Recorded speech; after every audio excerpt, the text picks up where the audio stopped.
But the deal was, is you could go up and you could steal anything you wanted from this table, but you had to see yourself doing it because of the mirror. Welcome to 10K Tuesday.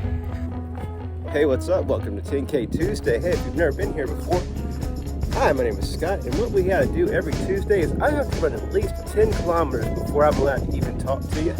And I've got this weird goal that I want to make $10,000 in a day, 10K, 10K. So, we've got a gorgeous February Tuesday out here. All right, so we had to come in, hang out on a park bench here to get out of the wind. So a couple days ago, I dropped this video I made really quick one night on how to quit drinking. I don't know what really came over me. I guess, well, I knew that my anniversary was coming up when I'd had my last drink. So I was like, you know what? A lot of people struggle with drinking, and so maybe I could put out something that would help.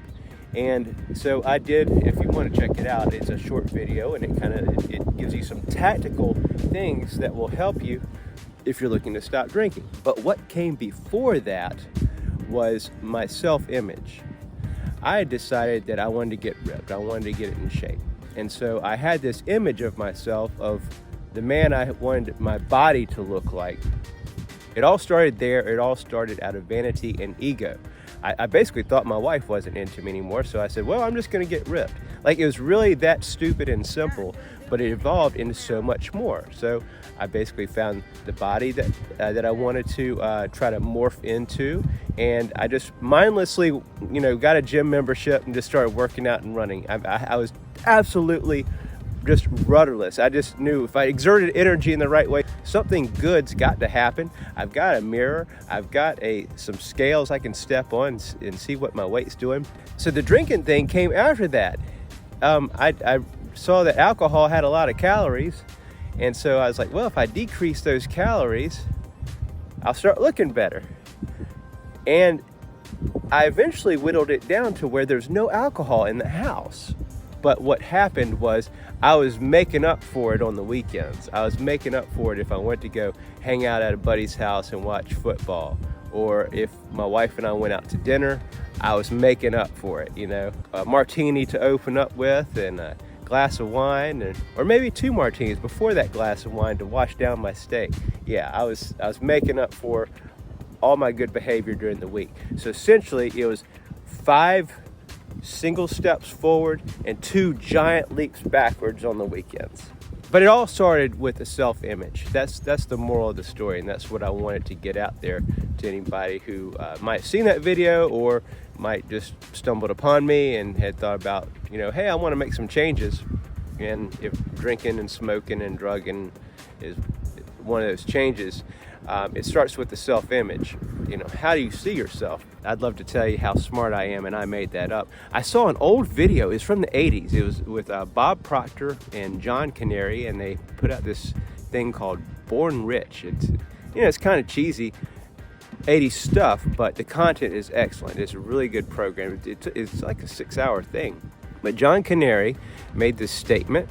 He says, you don't have a drug problem, you have a self-image problem. And I thought that was really kind of ridiculous at first. If you can see yourself sticking needles in your arm, then I guess you have no problem, shooting up heroin. I cannot see myself doing that. Sorry if you shoot up heroin and you're watching this. To me, it's just really weird. I could not see myself ever doing it. And I'm not judging. It's just, if you can see yourself in a different way, a different self-image, then that will help you drop that. So how you see yourself, another example is I'm in a coaching program. I get mentored, and the guy was telling me that he was out at hiking someplace in California. He came upon a picnic table, and on that picnic table was all this stuff spread out that anybody could easily steal. Food, whatever, drinks, bars. But there was a big mirror behind it. But the deal was, is you could go up and you could steal anything you wanted from this table, but you had to see yourself doing it because of the mirror. I don't know, when I heard that, that's just one of those little things that always stuck with me.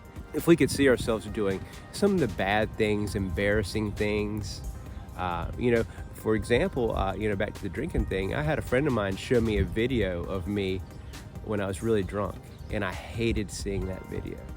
That's one of the things that really helped tip the scales.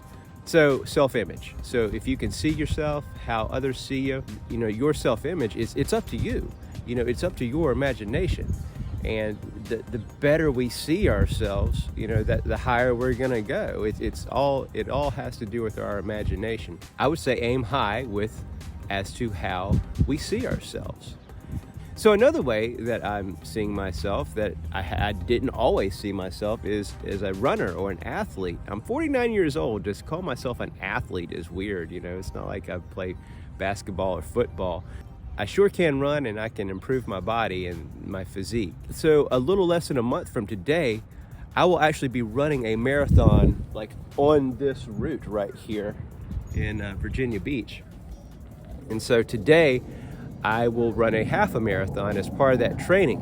Normalizing these long distance runs, a couple years ago, I would have laughed at you if you told me, Scott, you're gonna be running marathons before you know it. But after I got that self-image up, basically I took my head and put it on somebody else's body that I desired to look like.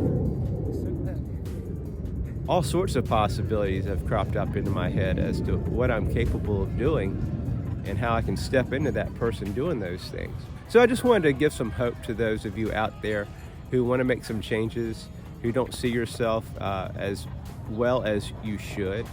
And it's not like I'm at the pinnacle of all things. I'm on the path, and I'm just trying to get better as well.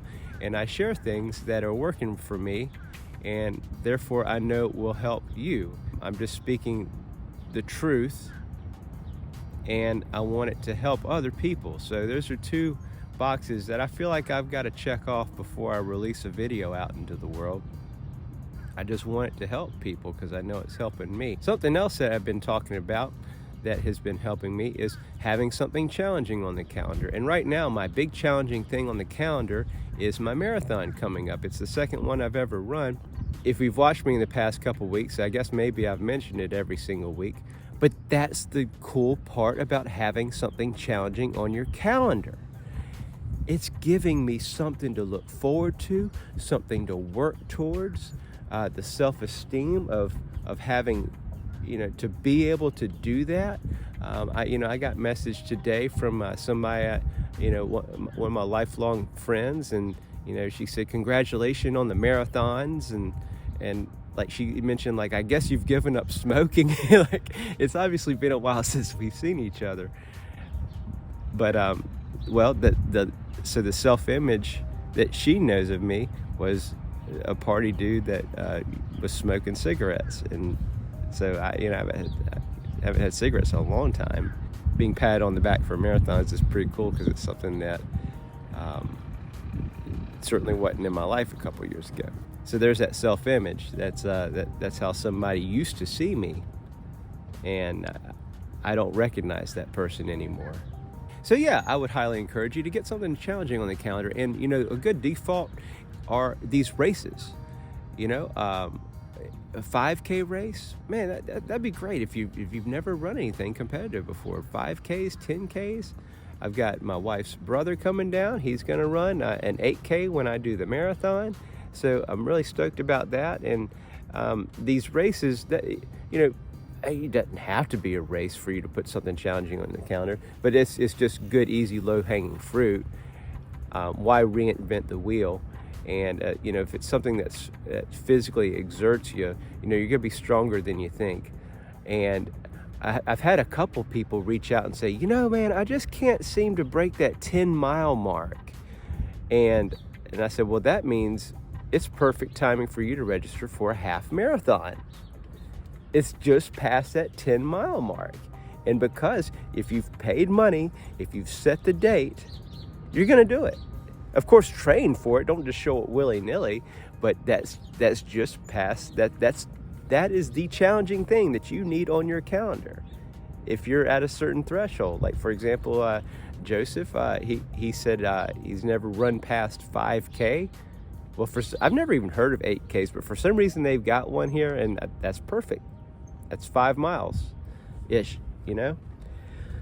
That'd be a good run for him, and he'll do it. You know, he's paid money, he's registered, he's going to make the trip down. And because it's on the calendar, it's forcing him to practice a little bit too. And also put something creative in our... Man, if we could do it every day, that would be perfect, but we shouldn't let a week go by where we don't do something creative for ourselves. My wife is an awesome artist. She's actually a nurse, like in real life, but when she does her creative thing, she can kick some ass in watercolors. Just astounded, like, wow, I'm married to this this artist here. He's also a great nurse too. So we've all got an artist of some sort inside of us that is just saying, let me out, let me do something. You know, it could be cooking, like freaking making apple pie from scratch. Pat myself on the back. I'm a pretty good little cook when I want to be.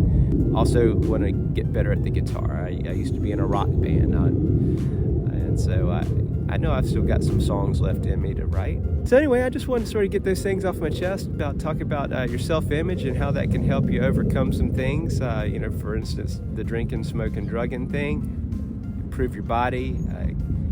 You know, self-image. I just look into it. Just really think about it. Just that will really help you right there. How you see yourself.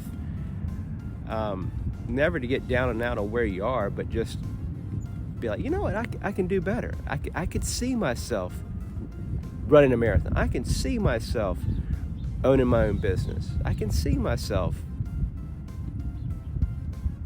participating in this charitable event, helping other people. Just think about it. And then get something challenging on your calendar and do something creative. Get that on your calendar. At least don't let a week go by where you don't do something creative. That's what I'm trying very hard to do. It's hard, but it doesn't have to be. We can do it. All right. Create a great day. Do not waste this day. Thanks for watching. By the way, I wrote a book, and it's free. It's alwaysripbook.com. You can click the link right down below in the notes, or just remember it, alwaysripbook.com. Anyway, it is totally free, and it goes in depth on a lot of things I talked about in this video, and much, much more. So I hope it'll help you. All right, just wanted to let you know.